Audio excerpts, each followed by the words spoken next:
Hello, Alyssa. 欢迎。大家好. Hi, everyone. I'm Alyssa. As Sandra explained before, I'm a rising senior in college at NYU right now. And I'm studying music education, and I'm very excited to be talking with Andy today. So to bring in the next section, if we could get the slides back,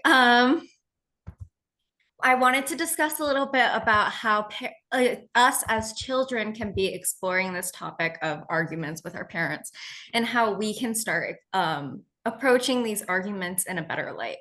And so, my first question for Andy is, what inner work do we have to do before broaching a difficult topic with our parents? How can we avoid arguments even when talking about contentious subjects? I love this question. Thank you, Alyssa. Awesome question. The key word here is inner work. What inner work do we have to do? It's so important to recognize. I mentioned earlier that I have 5 steps um, to beat mental illness, and it's also 5 steps to find peace with in our relationships with our families. The first step of reach, REACH, is R, and that's recognize. It's becoming aware. Aware. What are we aware of? What are we thinking about? Becoming aware, recognizing. We're recognizing, I just talked about all of our memories of pain and good memories. All of our memories are stored in our brain's limbic system. And so anytime we're going to think about talking to our parents about a difficult subject, like maybe you got a bad grade, or maybe you didn't do well on a test, or maybe you want to go out with your friends, whatever, whatever is going to trigger your parents to become controlling or become angry, the inner work to do is to recognize your fear. What memories inside you are causing you to want to fight, to want to get out of there, to get away from your mom and dad? What are those memories? And then, and this is the hard part, healing the pain of those memories. So, what I'm talking about here is the reason we get angry, the reason we react with fight, with arguing and fighting, is because we're afraid. And that fear comes from the bad things that have happened to us in the past. The specific memories have gone into our subconscious, and so we don't really remember them. We just have that feeling that something's going to hurt us, that something, and it's usually we think it's our parents, they're going to say something that's hurtful. They're going to say something that's controlling, and we're afraid of it. So we're reacting with fight, flight, freeze.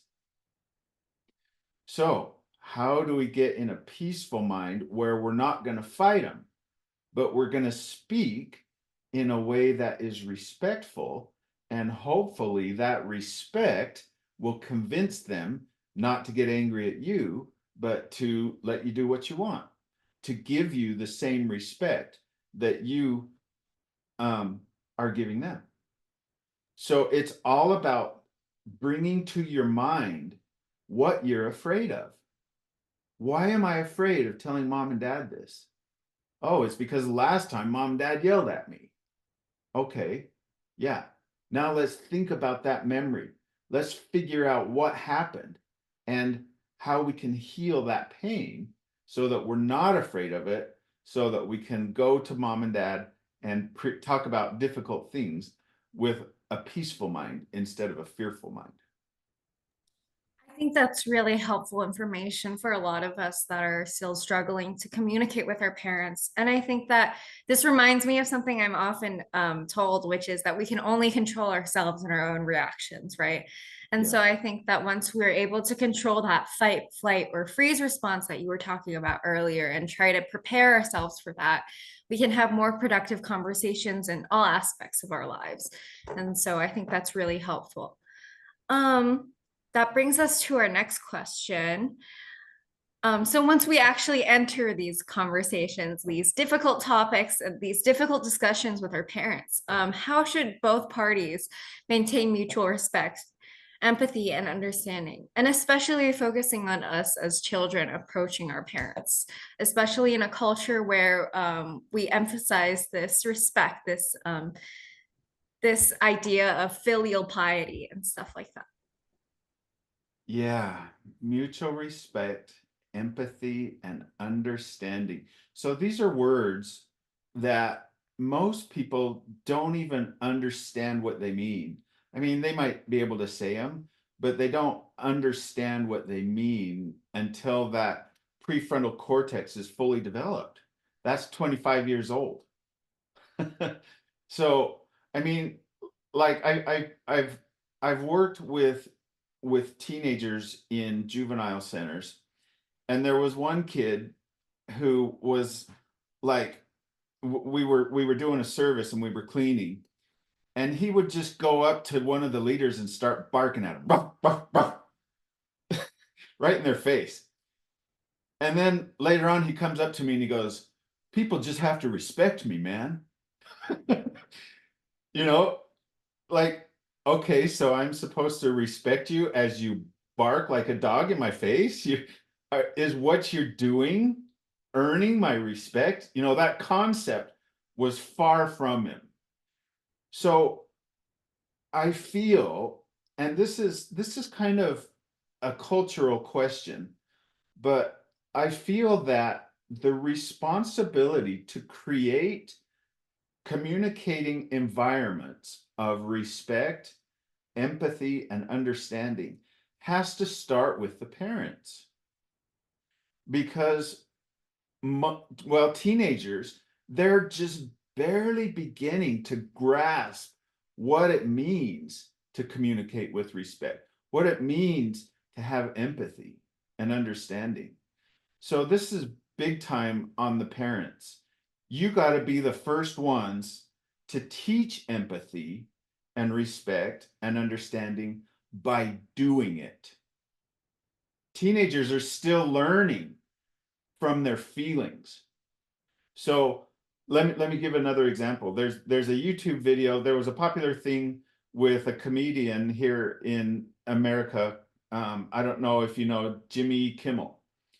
So Jimmy Kimmel does this late night thing, and he had this late night show where he has comedy, and he did a request for the parents. He said, "Okay, parents, on Halloween, your kids go out and they trick or treat and they get lots of candy, right? So then they have all this candy, and that night they go to bed, and the next day they're all excited they're going to eat their candy. So what I want all the parents to do is to lie to the kids and tell them you ate all their candy, and then record the kids' reactions. You know, it's this funny thing." And so Jimmy Kimmel gets all these videos of the kids and their reactions to the parents saying, "I ate your Halloween candy." You know, and you can guess what the reactions are, right? Some of the kids are like, "Ah!" They're totally freaking out. But there's a few of the kids who go like this: "That's okay, mommy. If you really wanted it, you can have it." What's that? That's empathy. That's respect. That's understanding. So that child has learned respect, empathy, and understanding just by her parents living it. That's how they did it. I don't know the family, I don't know the kid, but I can guarantee that child learned respect, empathy, and understanding because that's how the parents communicate with her from the very beginning. Yeah, definitely. In my own educational classes at NYU, we're always told like how family is like where those behaviors of respect, empathy, and understanding are first modeled. And I think it's really important as a reminder to all parents to really make sure we're modeling those for our children. Our next question um, is again about this topic of understanding. And I think you kind of covered that a little bit, especially in our fourth question. But again, how can we better strive for understanding during arguments with our parents to aim for Yeah. this mutual level of understanding? Yep.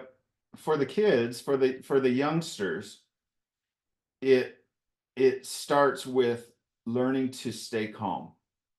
What that is doing is teaching your mind to use the prefrontal cortex instead of just reacting.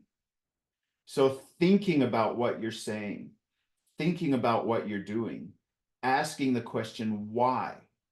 Why am I saying this? What's my need? Is it safety? Is it love?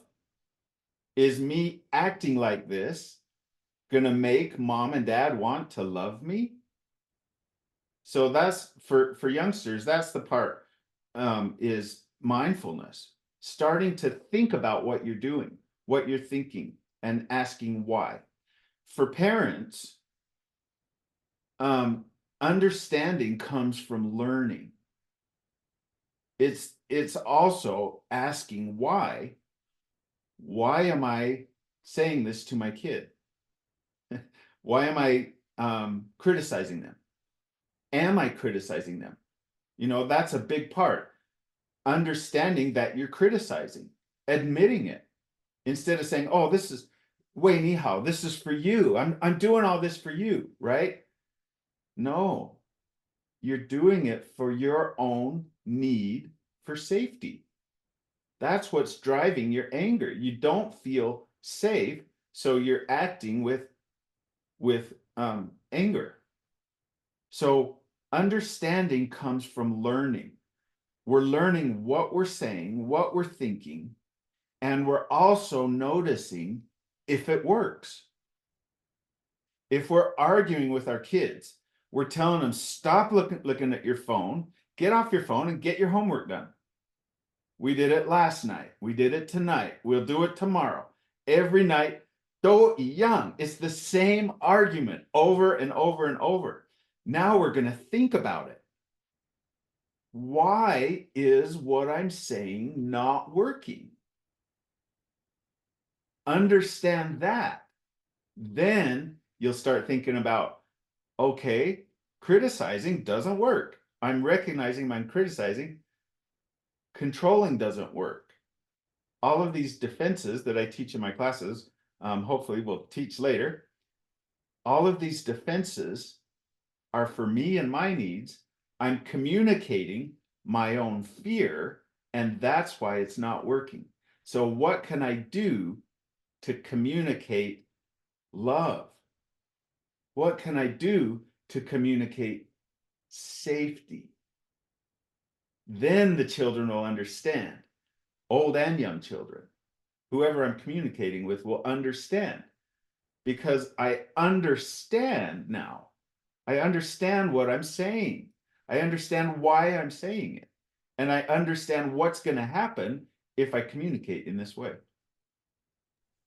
I think that topic of mindfulness is really important for us. And I think that it's really challenging, I think, for kids to be able to take that step back and to be able to focus and understand where their parents are coming from. But I think that's a step that we have to take, especially when we're doing this cross-culture communication.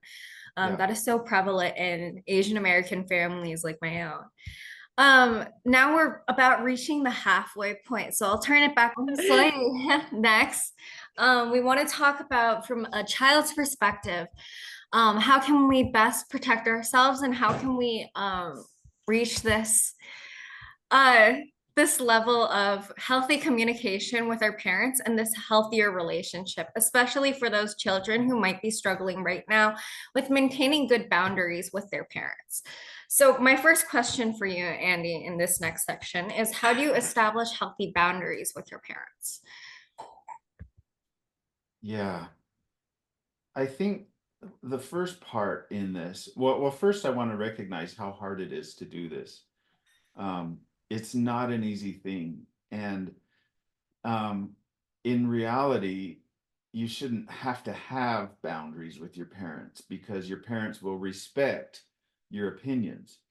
But we don't live in a perfect world and we have to have boundaries sometimes. So the first part is to don't believe the lies.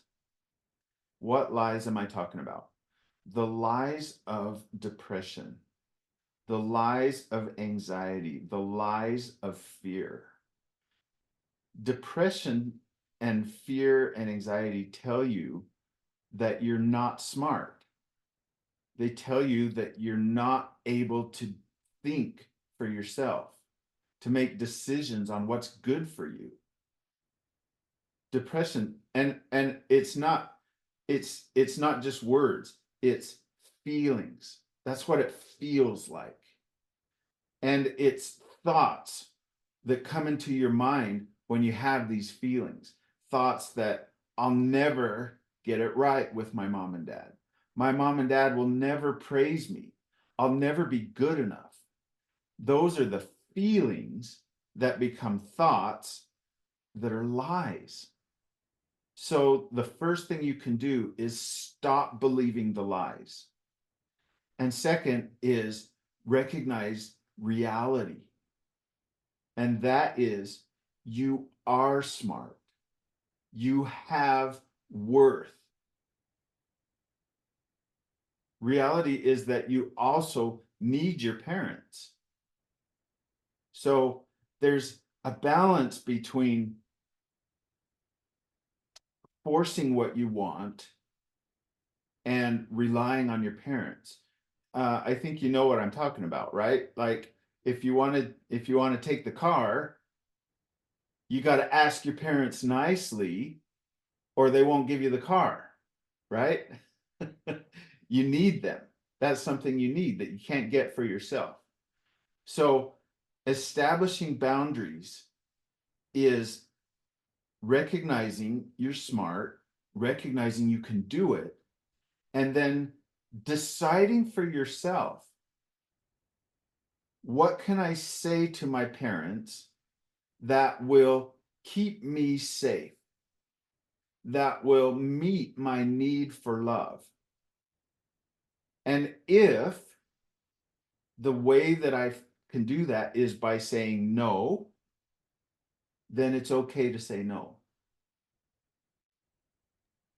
I think that's really That's the important. best I can say. Yeah. Yeah, I think this is so hard for many like families, especially a lot of us Asian American families deal with this difficulty of establishing boundaries, both on the child's end and on the parents' end. And I think this is really a really important message for a lot of kids to listen to be able to kind of filter and kind of protect themselves mentally. I know a lot of kids are dealing with this issue of hearing both from themselves these mental illnesses telling them they can't do it, and also their parents telling them they can't do it. And so being able to block that out and filter that out is a really important skill that I think a lot of kids can benefit from. So thank you for that. Excuse me. One other thought on that, from my own life. So my mom had severe bipolar disorder. She still does. We've lived with it my whole life. She's had it. And the ways that she reacts to it is by being super, super critical of everything I do and super controlling, telling me what I should do. And when I was living at home, forcing me to do what she wanted. And it was really extreme. Like I couldn't eat chocolate. I had to be home from prom at midnight, and any other date I had to be home at 10:30. Just super, super strict rules. And the thing that I didn't do at the time, but now I look back, I wish I would have done, is I would have recognized this is mom being sick. This is mom's illness. This isn't because I'm a bad kid. It is not because I'm never good enough. That's what I feel like when she talks to me, when she controls everything. So another thought that you can say is, that's just mom being mom.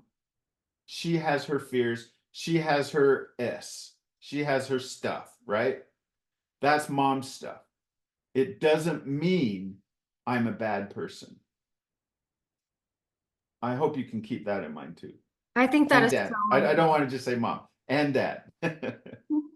I think that's so important for kids to be able to draw that line and know where to stop their parents' messages from affecting them because it doesn't actually reflect poorly on them. It doesn't say anything about who they are as people. I think that's really, really important. So our next question here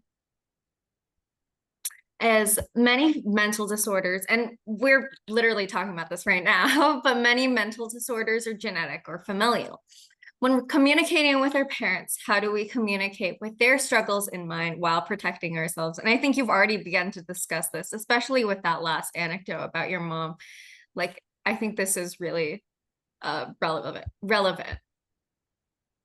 Yeah, it starts just by understanding that mental illness is illness. I used to think it was my mom being a goody goody. She was always talking about church, and she was always talking about getting to heaven, and how I wasn't worthy and all that stuff. And so I always thought, Mom, you're just so goody goody. Just stop thinking about church. Well, that kind of communication didn't work. She didn't stop being goody goody, and she didn't stop controlling me with guilt and shame. So the first thing is to recognize illness for illness. If that's what it is, you're recognizing, okay, what's happening is mom's controlling because I'm going to say dad. I keep saying mom. I don't want to make mom the bad one all the time. Dad does it too. Maybe this is dad being ill. That's what my kids did and do. They like we'd go on a vacation and they'd be up, and like if we were going camping, they go fishing in the morning and I'd still be asleep. They used at first they'd be like, "Come on, dad, get up. Come on, get up, get up, get up." And I wouldn't. Later in their lives, as they became teenagers, they just accepted this is dad being having his bipolar disorder. And so if you can recognize this is illness, these are symptoms of the illness, then you can start to feel like, okay, it's not because I'm a bad person. It's not because I'm never good enough. It's because dad has bipolar disorder. I think that's the way you protect yourself from getting hurt, is by understanding what is illness. And the other thing is knowing it's okay to walk away. If what's happening is hurting you, it's okay to get up and leave. I completely agree with that. And if I can share something that really helps myself, I think the thought that this is our parents' first time being parents too. And I think that acknowledging that your parents aren't perfect can also help you create that boundary and protect yourself, and know when it's okay to walk away. So I think that's really important. And I hope that a lot of people with us today are listening to that message. And they'll scream at you when you walk away. They will. So as they scream at you, you continue to say in your mind, this is them being ill. This is them being afraid. It's not me being bad. Absolutely, yeah. That brings us to our next question. Um, and we're talking about this already, but how can students in difficult emotional situations best protect themselves? And if Andy, if you don't have anything else to add to this, we can also move on. But if you have anything else to say to this point. Yeah, I'll just say it one more time. Know that it's okay to get away from the danger. Yeah, Yeah, just as absolutely. simple as that. If it's hurting you, um, And when I say hurt, there's a difference between, like, in exercising and in sports, we say no pain, no gain. There's a good kind of hurt that we need. We need to be pushed to do the things that we do. Like sometimes when I'm sleeping too much because of my bipolar disorder, I need my wife to come in and say, it's time to get up right now. That hurts, but it's what I need. There's a difference between that kind of pain and the kind of pain of, you're just a loser, you're no good, you're horrible, you're making me lose face. That's not good pain. That kind of pain is okay to just get up and leave from. And I think you know the difference between the kind of pain you need and the kind of pain that you can get away from. Absolutely. And I think that's something that all students in this kind of situation should be asking themselves in order to best protect themselves and also to protect the situation. I think sometimes engaging with our parents when they're in these heightened emotional situations is only bad for both sides. And I think that kids are able to recognize that too. Yeah. Okay. Moving on to our next question. We've talked about the first part. Is there a time to walk away from an argument? Moreover, how do we know if for those kids who aren't able to identify what that time is, how can they better understand when that emotional pain becomes too much and when they should learn to step away? Let's use a specific example here. Let's do the phone argument, right? You're on your phone and your parents are telling you you've been on your phone too long and it's time to get off your phone, and you start fighting about it. So then you're going, so should I just walk away? Should I just take my phone and walk into my room?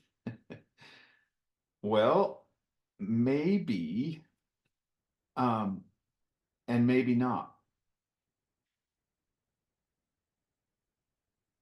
The Alyssa, you kind of froze up. Can you hear me?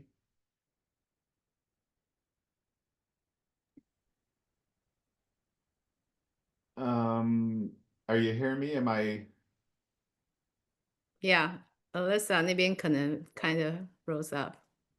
okay? Are you hearing me okay? Is everyone else hearing me okay? Yeah, I think we're okay, just Alyssa. Okay, I'll keep going Yeah, with my answer. sure. Go ahead. So we're talking about the phone argument, right? When is it okay to just get up and leave? And when should you listen to your parents and put down your phone and go to work? The answer is when you ask yourself the question, why am I spending so much time on my phone? Is it because my parents are always bugging me about it? Is it because my parents are giving me so much pressure and I can't stand that, so I hide in my phone to escape that pain? Or is it because I'm texting my friends and I need that love in my life? Or is it just because I need a laugh? I need to see something funny. What's at the source of your looking at your phone all the time? And from there you can make your decision. If it's because your environment, your home environment sucks so bad, like your parents are just always on you, and the only place that you can find relief is in your phone, then it's time to address your parents, the situation with your parents. And man, that's so hard because you got to live with them. You can't leave the situation. So I guess that's when you start doing some research on um, your own mental health, learning to love yourself, finding a place where you can get the love that you're not getting from your parents. We get a little bit of that from our phones. I mean, I watch Fail Army all the time, but it can become addicting. It's just like a drug. You know, we take drugs because life sucks and it hurts. And when we take the drugs, we have a moment when we don't feel the pain.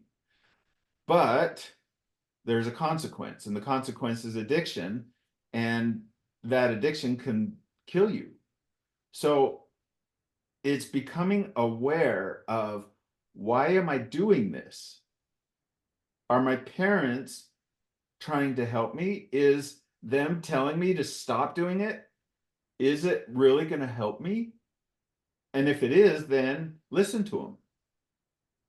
If you can feel like, no, this is all about mom and dad's fear. This is about them worrying about something they shouldn't worry about. This is about their own past. This is their own stuff. Okay, then maybe it's time to walk away, where you're not responsible to fix your parents. It's not your job to heal your parents' emotional pain. If that's their need, then they need to go see a counselor.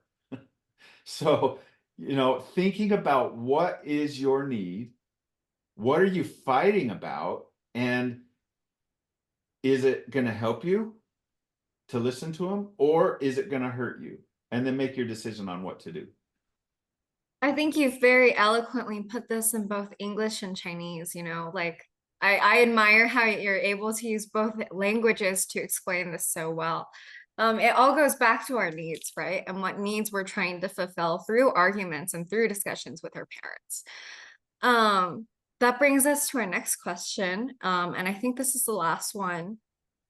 But finally, just like, do you have anything to say to children who might be struggling specifically with self-esteem due to familial struggles? We've talked a lot about how your self-esteem might be affected by your parents' mental illness or by your own mental illness. But what should those children, like, do you have anything to say to those children who are struggling with that right now? Yes. Oh, I have so much I want to tell you. I hope you can feel. The main point is that you have worth. And if you're able to just hear me say that, maybe right now you don't feel it. Maybe you've been told that you're not good enough so many times that you believe it. Just being willing to listen to me say the words shows you're willing to try. And that's awesome. So here's what I want to say, coming from someone who had a mom who totally controlled everything in my life. I feel like I didn't learn how to think for myself until I was about last year. Like, I'm married for years and years and years, and my wife's telling me, "Oh, we just moved into this new house," and my wife's like, "What do you think about this? What do you think about this kind of rock for our house?" I'm like, "I don't care, whatever you want. It's awesome." I realized I didn't have an opinion because I didn't think I could. All of my life, my mom told me what I could like, what I couldn't like, what I could do, what I couldn't do, what I could think, what I could say, what I could wear, what I could eat, everything. My mom had an opinion about everything, and criticism and manipulation, shame, when I didn't do what she wanted. If you're in that boat, I know how hard it is to just feel like you are smart. You have worth. You have value. And you're good. What you do is good enough. It doesn't feel like it, and your parents won't say it, but it is good enough because you tried your best. So here's the thing. Depression lies. That feeling that makes you feel like you're not good enough, it's not truth. It's not reality. Reality is you have worth. And here's why. Here's the proof. Because you have the power to meet other people's needs for love. You have the power to love. That's it. That's what gives you worth. You can love other people, and other people can love you. That gives you worth beyond anything. Don't ever doubt that you can love and that you're worth loving. That's what I want to say. Bless you. It sucks sometimes. It can be so hard. I think that's such an important message, and I hope that that reaches somebody listening right now. And I think even if it doesn't, it's important to remember that, like, although it doesn't feel like it right now, things definitely get better. And just like I'm glad things got better for you, I hope things get better for everybody in our audience. And right now I see a question in the chat: is Andy's mother Chinese?